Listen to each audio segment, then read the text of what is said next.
Hello and welcome back to the Real Deal podcast with Suzanne and Sarah. We are back at it today and we're excited to share some updates on what's been happening in our transactions and our client conversations and just share a little peek behind the curtain of what happens on real estate transactions that you may not otherwise hear about. Yeah, this is fun stuff for other agents to hear about who, might be just doing one or two transactions a month or less, and other people that are out there wondering what the crazy Bend market's like. This is the time of year where we really ramp up and, have a lot of balls in the air. And I think it's, every transaction is different. Every client is different. And I think it's really fun to share some of the highlights. So I hope you enjoy. Yes. Well, one thing that we wanted to share with you is it's important to work with an agent who tells you like it is and doesn't sugarcoat things, because sometimes people think they want to sell and sometimes it's not in their best interest. And that goes against how we make money, right? We're not here to, we're here to help people sell and buy houses, right? But we're also here to help people make the right decisions according to their goals. So we have a couple stories of clients that we've worked with recently where this has come up. And so one of those is some sellers that just closed. So they ended up selling their house. But when we first met and I talked to them and they were like, Suzanne, please help us. We want to sell our house. I looked at them and I said, I do not think you should sell your house. Look, you have a $1,900 a month mortgage, taxes and insurance included. You have a VA loan at 2.25%. You have a house that has a ton of equity that you could pull out and do something else with, or buy the next house that you want to buy.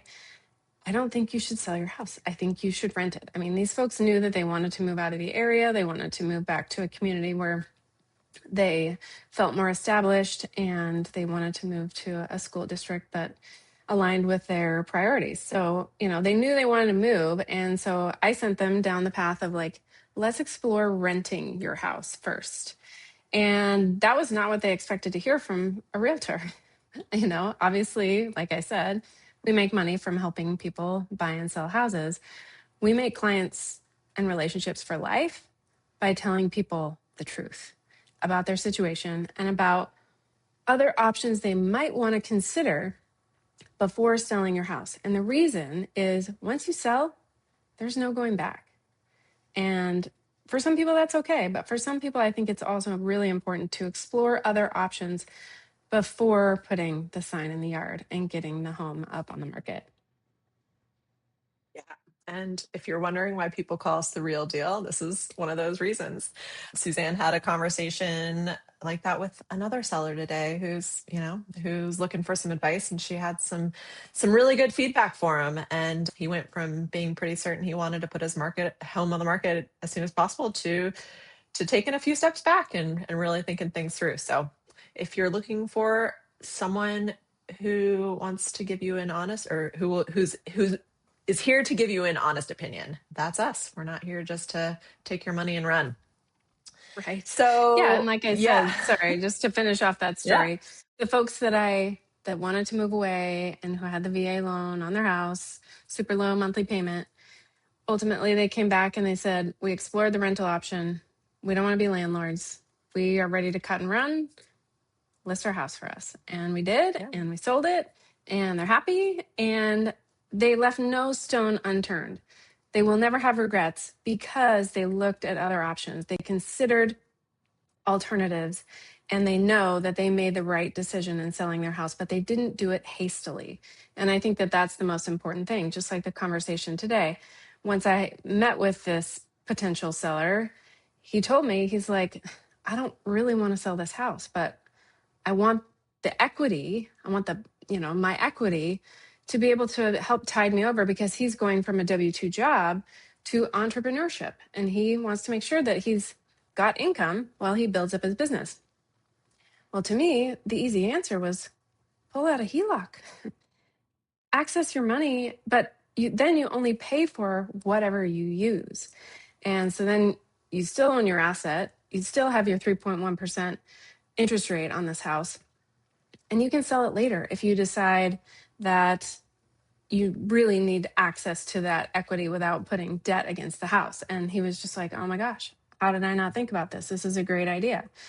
So it was a really wonderful conversation to have with this seller, because like him, I've weighed whether I want to sell some of my rental houses, and I'm in the same boat, like many sellers out there, prospective sellers, where you've got this asset, the house, and another asset, which is your low interest rate mortgage. So TBD on what happens there, but just another example of how we do share the real deal with our clients and prospective clients on what we think their other options are. Yeah, we're problem solvers inside and outside of transactions.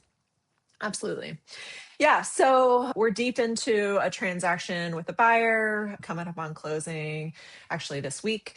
And as we do with, all of our new clients, new buyers, when we bring them into our sphere, we talk to them about their financing solutions, and we offer them our trusted contacts, people that we work with regularly, that we trust, that we've done multiple deals with, that we see bring things from start to finish every single day, right? People that are true partners and part of our team. We consider them part of our team, even though they're not, directly part of our team, right?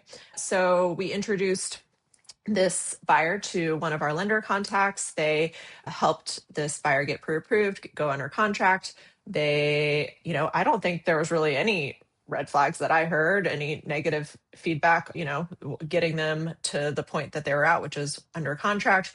But this buyer and his partner were visiting their local bank. For some reason, they decided to make a switch to their local bank. Maybe they were a little bit more old school. Maybe they wanted to be able to sit down at this desk locally where they're moving from.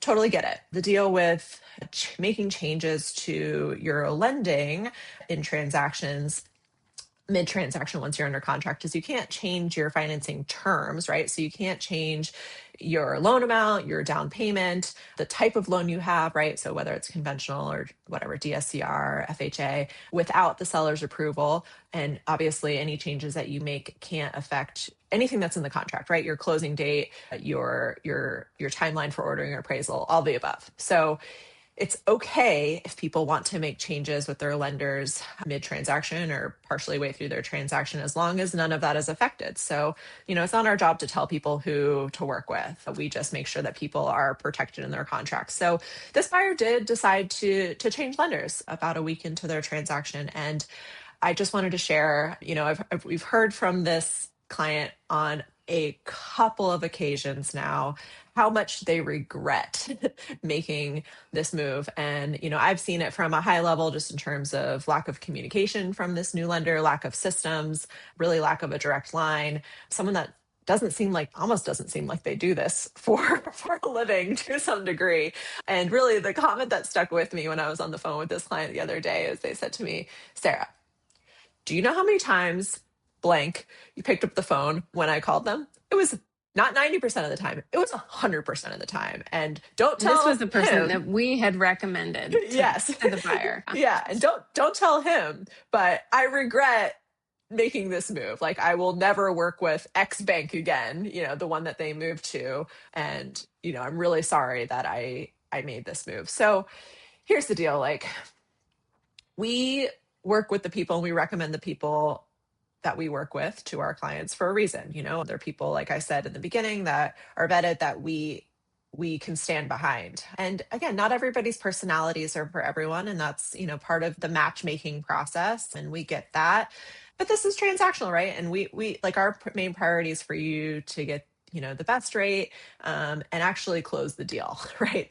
And have someone who you can actually get on the phone and communicate with, and who's actually there and has skin in the game too for you. So, I mean, I'm not really sure totally what the point of this story is, except for just the fact that, like, listen, Things aren't listen to always what, as they seem, and the grass is and I always think, greener, right? yeah, exactly. And I think maybe what did happen initially is, some of the folks that we recommend are extremely creative, and they think outside of the traditional lending box. And they came up with some really interesting and creative solutions for this buyer, but it was a little bit out of their comfort zone, and I think they got nervous. They're a different generation where going in to talk to your banker is the norm, and even though their experience has been that their banker never picks up the phone and the person we introduce them to does, they learned a tough lesson. And it was, for us, I would say, also validating to hear their feedback after having made this decision, because of course our trusted partner was like, what happened? And that they always come to us because, of course nobody wants to lose a client, but we know that not everybody is the right fit.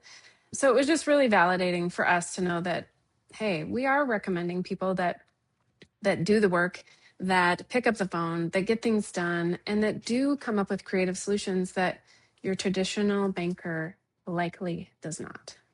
Thank you for bringing up that point, because I feel like we're dealing with this with a couple of clients right now where, again, just like trust us, trust the professionals, and trust the process. Again, like this is what we do every single day. And just because a suggestion that we make, might seem, like Suzanne said, outside the box, like a higher level, then you can wrap your brain around, like ask questions where, people are making suggestions because we truly believe, in our experience, that this is what's going to benefit you the most. So don't let something, just because you don't understand it, create, unnecessary fear.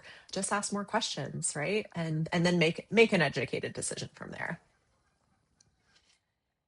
Yeah, Agreed. what else we got? What else fun stuff? So, oh, I know. Yeah, we've got a fourplex under contract that we've been trying to sell for, feels like Over years a now, year. Suzanne. Yes, we finally found the right client for the right property. But it was interesting because a couple things were really interesting about this client. This person had been getting our real deal emails for 4 years. So that means Sarah and I have been sending weekly emails that we write for 4 years. And he was getting them. And he called us earlier this year and was like, I'm finally ready. I'm like, okay. And he explained what he wanted. And he said, look, I want rental income.